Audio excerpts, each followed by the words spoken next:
अब हम बात करते हैं बेटा फिक्टिशियस एसेट, थोड़ा मैं बाद में बताऊंगा, थोड़ी अभी फिक्टिशियस एसेट्स के लिए आपको काफ़ी मीनिंग समझना है, ठीक है। अब हम बात कर लेते हैं आगे की। चलिए फटाफट लायबिलिटी का मतलब क्लियर करते हैं, लायबिलिटी का मतलब क्या होता है। अब हमारे पास आता है कि भाई हमने एसेट्स पढ़ा, अभी एसेट 3 टाइप की पढ़ी हैं, चौथी टाइप की अभी पढ़ेंगे। उससे पहले हम और मीनिंग क्लियर करते हैं। सबसे पहला अब जो मीनिंग क्लियर करने का टाइम है आपके पास वो है लायबिलिटी का मतलब क्या होता है। लायबिलिटी, लायबिलिटी मीन्स होती है it refer to the amount, refer to the amount which are payable in future. ऐसा अमाउंट या किसी भी तरह का अमाउंट जो आपको फ्यूचर में देना है, फ्यूचर में देना है, हम उसको कहते हैं, मतलब आपको किसी की देनदारी देनी है, चुकाना है आपको, मतलब आपके ऊपर एक रिस्पॉन्सिबिलिटी बनी हुई है कि आपको पे करना है। अगर फ्यूचर में आपको किसी को भी पेमेंट करनी है तो हम कहते हैं वो आपकी लायबिलिटी है। क्या होती है? लायबिलिटी होती है। अब लायबिलिटी भी हमारे पास 2 तरह की होती है, ठीक है। एक होती है शॉर्ट टर्म लायबिलिटी, एक होती है short term liability. Short term liability एक होती है हमारे पास शॉर्ट टर्म लायबिलिटी। तो शॉर्ट टर्म लायबिलिटी क्या होती है ज़रा फटाफट समझते हैं, ठीक है। Those liability which are payable within 12 months. कोई भी ऐसी लायबिलिटी जो 12 महीने के अंदर पेमेंट हो जाएगी, किसी भी हालत में वो 12 महीने के अंदर पे हो जानी चाहिए, उससे ज़्यादा टाइम नहीं लेना चाहिए। अगर आपकी कोई भी ऐसी पेमेंट है जो 12 महीने के अंदर यानी 12 महीने के दौरान आपकी हो जाएगी तो हम उस लायबिलिटी को दोस्तों क्या कहेंगे? शॉर्ट टर्म लायबिलिटी कहेंगे। आगे बात करते हैं, जैसे कि एग्जाम्पल के तौर पर आ रहा है इसमें, ठीक है। एग्जाम्पल पे क्रेडिटर्स, बिल्स पेबल। अब इनका मतलब क्या होता है ये मैं आपको अभी आगे बता दूंगा। क्रेडिटर्स हो गया, बिल्स पेबल हो गया, outstanding expenses, outstanding expense,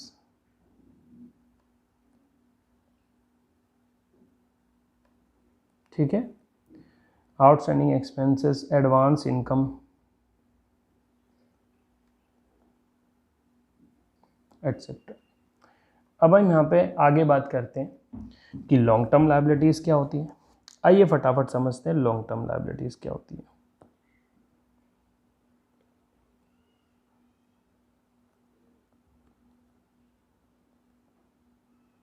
long term liabilities क्या होती है? हम ये कहेंगे those liability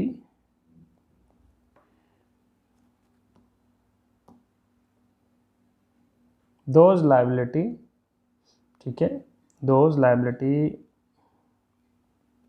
which are payable after 1 year. अगर कोई भी आपकी लायबिलिटी है और वो 1 साल के बाद में पेमेंट होगी, उसकी कितने साल में? 1 साल के बाद पेमेंट हो रही है, तो हम उस लायबिलिटी को कहते हैं लॉन्ग टर्म लायबिलिटी। कोई भी ऐसी लायबिलिटी जो आप 1 साल के अंदर पे ही नहीं कर पाओगे तो हम उसे लायबिलिटी को कहेंगे लॉन्ग टर्म। तो एग्जाम्पल के तौर पर हमारे पास आता है, देखिए अगर आप बैंक लोन ज़्यादातर लेते हो तो वो 1 साल के अंदर पेबल नहीं होता, वो तो शॉर्ट टर्म में नहीं होता। हम लोग बैंक लोन की बात करते हैं तो बैंक लोन बहुत ज़्यादा टाइम का होता है। उसके बाद एक और चीज़ आती है डिवेंचर्स, जो कि हम लोग 12th में पढ़ेंगे। मतलब एक तरीके से किसी भी तरह की पेमेंट आप 1 साल के बाद में ही कर पाओगे तो हम उसको कहते हैं लॉन्ग टर्म लायबिलिटीज़, ठीक है। आइए आगे बढ़ते हैं।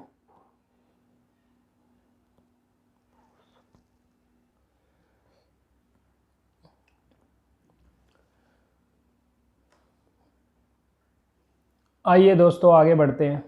अब हम बात करते हैं, लॉन्ग टर्म लायबिलिटी हो गया, शॉर्ट टर्म लायबिलिटी हो गया। ठीक है दोस्तों, आइए यहाँ पर हम लोग अब आगे थोड़ा सा बढ़ रहे हैं और इसमें हमें अब करंट कैपिटल के बारे में थोड़ा सा रीड करते हैं कि भाई कैपिटल क्या होती है। नीचे हो जाता है। अगर हम यहाँ पे बात करें कि भैया कैपिटल का मतलब क्या होता है, सीधी सीधी बातें क्लियर कीजिए कि कैपिटल का मतलब क्या है।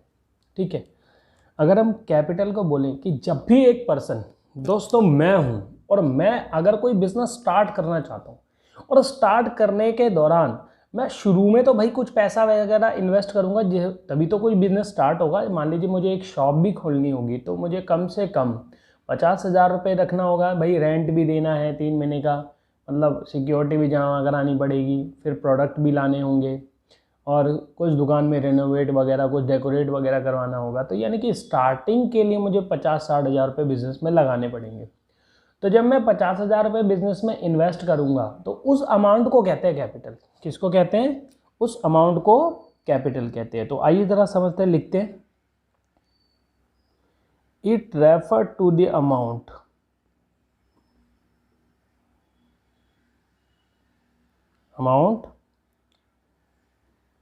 in the form of cash or in kinds invested by the proprietor in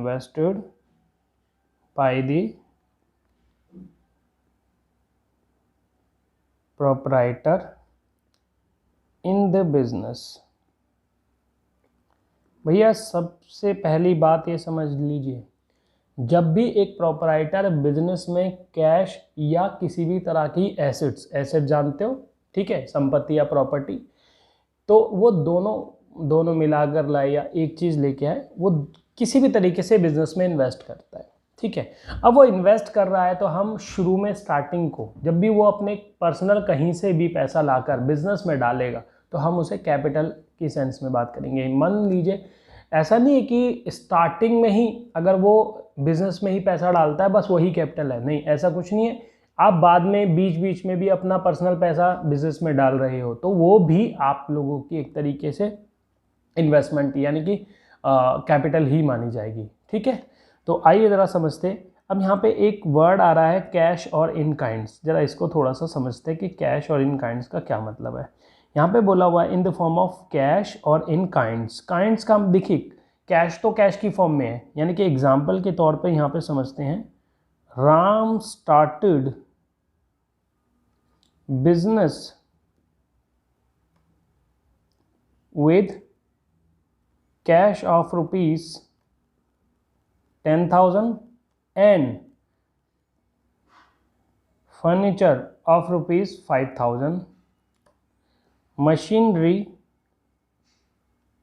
of rupees 15,000। तो यहाँ पे समझने वाली बात ये है दोस्तों कि ये जो कैश इन्वेस्ट कर रहा है 10,000 रुपये, ये तो ठीक है, ये तो 10,000 रुपये कैश हो गया और बाकी सारी एसेट्स भी तो वो इन्वेस्ट कर रहा है। देखिए एसेट्स की फॉर्म में वो क्या है, एसेट्स की फॉर्म में है फर्नीचर लेके आ रहा है, भाई फर्नीचर लेके आ रहा है 5,000 रुपये का, और मशीन लेके आ रहा है दोस्तों 15,000 रुपये की। तो ये जो पॉइंट हम समझ रहे हैं 20,000, ये इन काइंड्स बोला जाएगा, ये भी वो इन्वेस्ट ही कर रहा है और ये कैश की फॉर्म में इन्वेस्ट कर रहा है।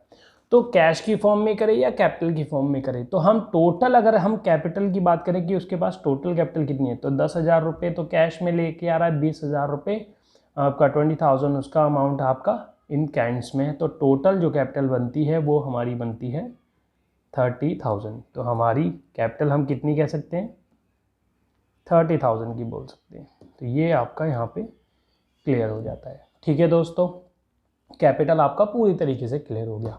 अब हम आगे बात करते हैं। आगे हमारे पास आने वाला है ड्राइंग। ठीक है दोस्तों, अब ड्राइंग के नाम से अभी आप 11th में आए हो, कहीं पेंटिंग वेंटिंग मत बना दीजिएगा, वरना एग्जाम में पेंटिंग के हिसाब से आपको मार्क्स दे देगा वो। दोस्तों ड्राइंग मीन्स यहाँ पर एक तरीके से पर्सनल चीज़ को विड्रॉन कर रहा है। ये आपको अभी थोड़ा सा कॉन्सेप्ट समझ में नहीं आएगा कि भाई पर्सनल हम विड्रॉन कर रहे हैं तो वो ड्राइंग बोला जा रहा है, ठीक है।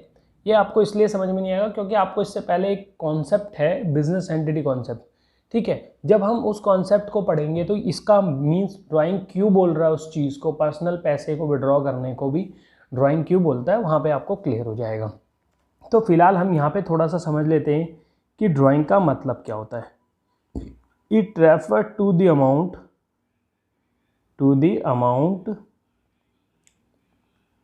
ठीक है, in the form of cash और इन काइंड्स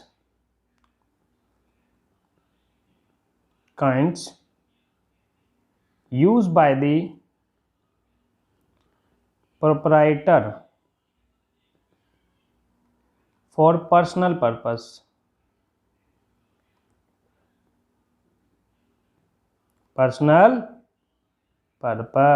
यहाँ बात समझ जाइएगा कि भैया बिजनेस की किसी भी चीज़ का इस्तेमाल, अब ये कहोगे सर बिजनेस तो हमारा ही है, हम क्यों नहीं पर्सनल इस्तेमाल करेंगे। अरे भाई सुन, जब हम लोग अकाउंटिंग जब करते हैं तो हमें कुछ बातों को अज्यूम करना पड़ता है कि भाई ये बिज़नेस अलग रहेगा और भाई पर्सनल रिश्तेदारी मेरे घर तक आए, आप घर पे आइए मेरे पर्सनल, मैं बैठा के आराम से खाना वीना खिलाऊंगा, आप वहाँ पे आइए। मगर बिज़नेस में अगर आप आते हो तो मैं as a other third person ही काउंट करूँगा आपको, ठीक है। तो हम यहाँ पे कहते हैं बिजनेस में अगर कोई भी अमाउंट, ठीक है, या amount in the form of cash और इन काइंड का मतलब ये होता है अमाउंट है in the form of cash, वही कि भाई कैश आप अपने घर ले जाओ बिजनेस से निकाल के, या आप हो सकता है कि किसी भी बिजनेस की एसेट्स का, जैसे मान लीजिए आपके कंपनी में कार है, कंपनी की कार है, वो क्लाइंट को ले जाने लाने के लिए रखी हुई है, बट आप उस कार को लेकर मनाली घूमने चले जाते हो। तो आप मनाली कार को लेकर गए घूमने के लिए, तो वो जितना उसका रेंट या चार्जेस बनता होगा, ठीक है, जितना आपने उसका पर्सनल इस्तेमाल किया है, उसकी अमाउंट वैल्यू हम ड्राइंग कंसीडर करेंगे। क्या करेंगे? ड्राइंग कंसीडर करेंगे। तो यहाँ पे एक एग्जांपल के तौर पर इसको थोड़ा सा समझ लेते हैं कि अब अगर हम मान लीजिए रेंट पेड, यानी कि कंपनी रेंट पे कर रही है टोटल 5,000 रुपये का, जिसमें से ये कहते हैं कि भाई बिजनेस का जो रेंट है वो 3,000 रुपये का है और बाकी जो 2,000 रुपये है वो उसके खुद के फ्लैट का रेंट है, सेल्फ, ठीक है, उसका खुद का फ्लैट है, उसका रेंट है। तो आप इस मतलब टोटल रेंट बिजनेस में से पे तो 5,000 रुपये कर दिया, तो हम 3,000 रुपये को एज ए रेंट एक्सपेंस लिखेंगे, ठीक है, और बाकी 2,000 रुपये को हम लोग ड्राइंग कंसीडर करेंगे। क्या कंसीडर करेंगे? ड्राइंग कंसीडर करेंगे। बताइए यहाँ तक कॉन्सेप्ट क्लियर है? चलिए अब हम आगे की तरफ बढ़ते हैं। आगे हमारे पास अब एक और चीज़ आती है दोस्तों, ठीक है, और चीज़ में क्या समझते हैं, अब हमें अगली टर्म समझनी है। चलिए, डेटर का क्या मतलब होता है? डेटर का क्या मतलब होता है?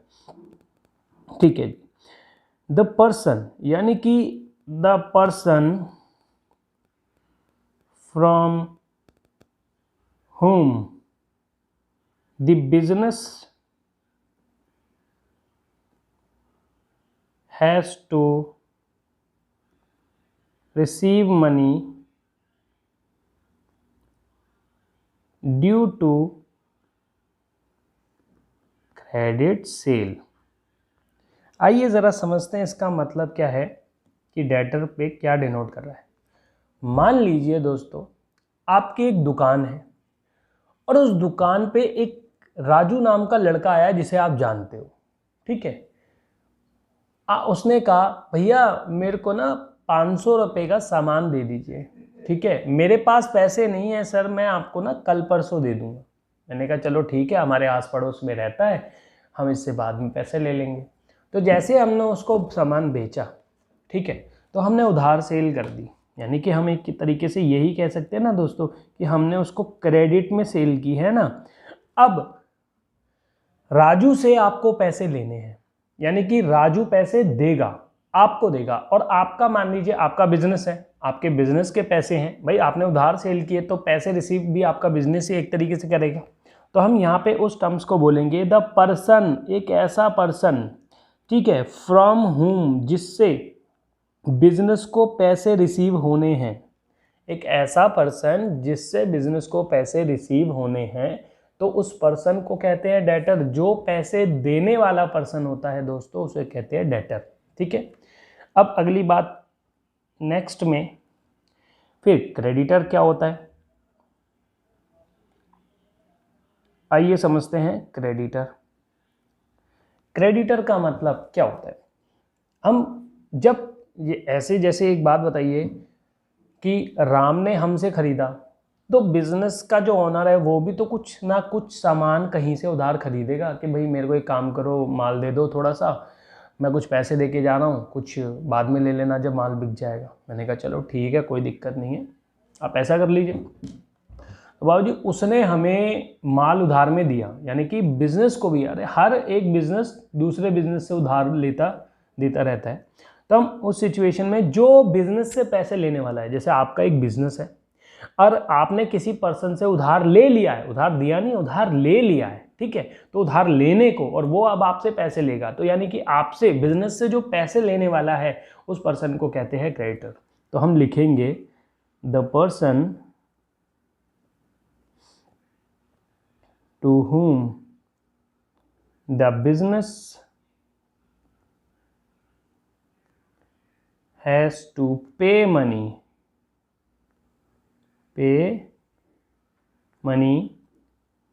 due to credit purchase,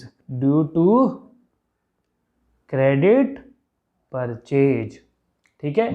अगर बिजनेस ने उधार खरीदा था, अब उधार के बदले में वो पेमेंट करेगा, तो हम उसको, यानी कि जो पैसे लेने वाला है, जो पैसे, हम सिंपल लिख सकते हैं कि पैसे देने वाला, ठीक है बेटा, और उसके बाद पैसे लेने वाला, ठीक है।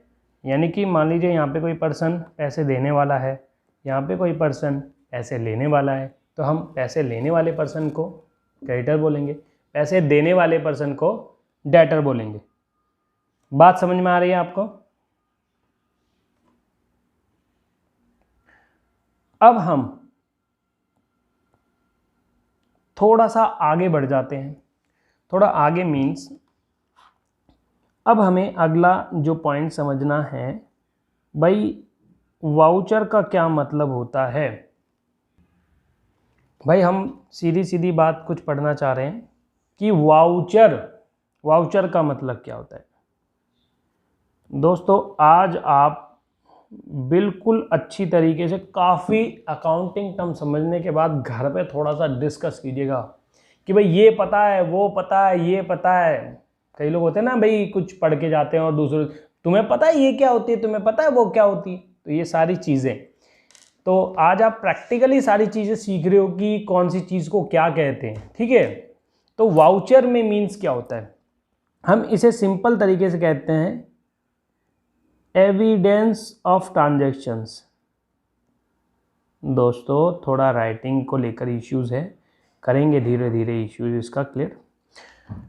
Evidence of transaction, evidence of transaction का मतलब जो भी आप लोगों ने ट्रांजैक्शन दोस्त की है, ठीक है, उनका एविडेंस तो तब होगा या स्लिप या कोई आपने बिल वगैरह लिया होगा, उसी को हम लोग एविडेंस मतलब वाउचर कहते हैं। आइए ज़रा एग्जांपल के तौर पर देखिए, अगर आप कभी भी कैश मेमो, जब भी आप कैश में कोई चीज़ खरीदते हो तो आपको वहाँ पे क्या चीज़ मिलेगी, कैश मेमो मिलेगा, ठीक है। फिर एक और होता है इनवॉइस बिल। अब इनवॉइस बिल कब दिया जाता है, भाई उधार सेल होती है दोस्तों, तो तब आपको इनवॉइस बिल मिलता है। क्या मिलता है, इनवॉइस बिल मिलेगा। इतना आप ख्याल रखिएगा, इनवॉइस बिल कब मिलेगा, जब आप उधार सेल करेंगे, और ये सब आपको तब मिलेगा। यहाँ तक अब आपको क्लियर हो चुका है वाउचर मीन्स क्या होता है, एविडेंस ऑफ ट्रांजैक्शंस। अगला पॉइंट्स क्लियर करते हैं फटाफट। आइए कि भाई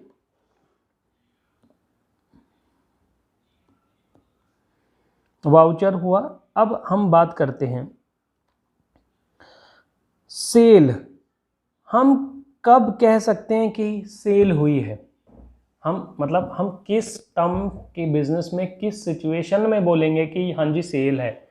भाई हम तो काफ़ी चीज़ें बेचेंगे, हो सकता है कि हम अपनी एसेट्स को बेचें, हो सकता है हम अपने गुड्स को बेचें।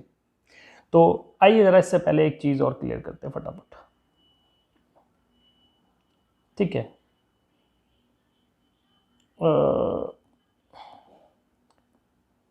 सबसे पहला मैं यहाँ पे समझना चाहता हूँ गुड्स क्या होता है। गुड्स भाई गुड्स एक तरीके से कहता है हमारा माल अभी यहाँ पे है, अभी हमारा माल अभी पहुँचा नहीं है, ठीक है, हमारा माल आएगा सर आपको तब सामान मिलेगा। तो यानी कि माल मतलब वो उस चीज़ को बोलते हैं, यानी कि गुड्स जिसमें वो डीलिंग करते हैं। यानी कि कोई भी पर्सन, ठीक है, कोई भी बिजनेसमैन जिस प्रोडक्ट में, जिस कॉमोडिटी में डील करता है, डील का मतलब होता है बाय करता है सेल करता है, बाय करता है सेल करता है, ठीक है, तो हम उस चीज़ को कहते हैं गुड्स। आइए जरा फटाफट थोड़ा सा और समझ लेते हैं कि गुड्स मीन्स क्या है। कि it is the physical item of trade that are purchased to be sold। Business में अगर कोई भी चीज that are purchased to be sold, यानी कि हम लोग सिंपल सी बात करते हैं कि अगर आप कोई भी चीज खरीदते हो, ठीक है, कोई भी चीज बिजनेस में खरीदते हो, फिजिकली आइटम होगा, ध्यान रखिएगा, फिजिकली अपीयरेंस होनी चाहिए, यानी कि आपका कॉमोडिटी टच होनी चाहिए जिसे आप देख सकते हो, फिजिकली अपीयरेंस होनी चाहिए, उसको कहते हैं गुड्स, ठीक है। और अगर कोई भी चीज़ जिसमें आप डीलिंग करते हो फिजिकली अपीयरेंस नहीं है, हम उसे सर्विसेज कहेंगे। क्लियर है। तो it is the physical item of trade that are purchase to be sold, यानी कि जिसे आप खरीदते ही हो बेचने के लिए। किसके लिए खरीदते हो, बेचने के लिए खरीदते हो, तो हम उस टर्म्स को कहते हैं गुड्स। आगे हमारे पास जो बात आती है, सिंपल हमारे पास बात आने वाली है दोस्तों कि हम सेल का इस्तेमाल कब करेंगे, सेल का इस्तेमाल, सेल टर्म्स का यूज़ कब करेंगे। तो हम करेंगे सेल टर्म्स का कि the term used, the term sale, the term used when goods are sold, ठीक है, when goods are sold, जब आप सामान यानी गुड्स बेचोगे, क्या बेचोगे, गुड्स बेचोगे, तो तब हम इस टर्म का यूज करेंगे, ठीक है। और हम यानी कि हम उस टाइम पे ये नहीं बोलेंगे हमने गुड्स बेचा है, हम लोगों ने बोलेंगे सेल हुई है हमारी बस। और फिर उसी सिचुएशन में आपके आता है कि परचेज, क्या आता है, परचेज, द टर्म, एक minute, the term purchase use, purchase use when goods are purchased, ठीक है। कब यूज करेंगे, जब आपने गुड्स परचेज कर लिया है। क्या कर लिया है दोस्तों, गुड्स परचेज कर लिया है, तो हम इस टर्म्स का तब इस्तेमाल करेंगे, ठीक है दोस्तों। आगे बात कर लेते हैं। आगे हमारे पास जो पॉइंट आ रहा है, अब हम लोग थोड़ा सा और आगे बढ़ते हैं। लायबिलिटी हो गई, मतलब काफ़ी चीज़ें हो गई हमारी। अब हम बात करते हैं स्टॉक का मतलब क्या होता है। स्टॉक का मतलब क्या होता है आपके बिजनेस में। Stock means it is the physical current asset which are held in a business for the purpose of sale. अगर आपके पास कोई भी ऐसी करंट एसेट्स है, कोई भी फिजिकली करंट एसेट्स है जो आपके बिजनेस में अवेलेबल ही सेल के लिए है, आप उसे बेचोगे, ठीक है, आप उसे बेचने वाले हो, तो हम उस एसेट्स को कहते हैं, वो स्टॉक कहते हैं, ठीक है। आइए ज़रा, स्टॉक में ना 3 फॉर्म होती है, ठीक है, स्टॉक की 3 फॉर्म होती है बेटा। तो पहली फॉर्म जो होती है हम लोग बोलेंगे उसे stock of raw material, raw material यानी कि पूरा की पूरा रॉ मटेरियल कहते हैं, मतलब एक तरीके से कच्चा माल, ठीक है। दूसरा जो पॉइंट आता है stock of work in progress, work in progress, और last stock of finished goods, stock of finished goods, ठीक है। ये 3 फॉर्म दोस्त अवेलेबल होती हैं, इन 3 फॉर्म को ही हम लोग स्टॉक की लिस्ट में बोलते हैं। आइए अगला कंटेंट थोड़ा सा समझ लेते हैं। अगले कंटेंट के अंदर हमारे पास जो इम्पोर्टेंट आइटम है, सबसे पहले हम समझते प्रॉफिट एंड लॉस अकाउंट क्या होता है। प्रॉफिट एंड लॉस अकाउंट क्या होता है, ठीक है। हम कहते हैं it is the account, it is the account which show profit और लॉस, ठीक है, प्रॉफिट और लॉस, ठीक है। तो हम लोग we show profit and loss, ठीक है, we show profit and loss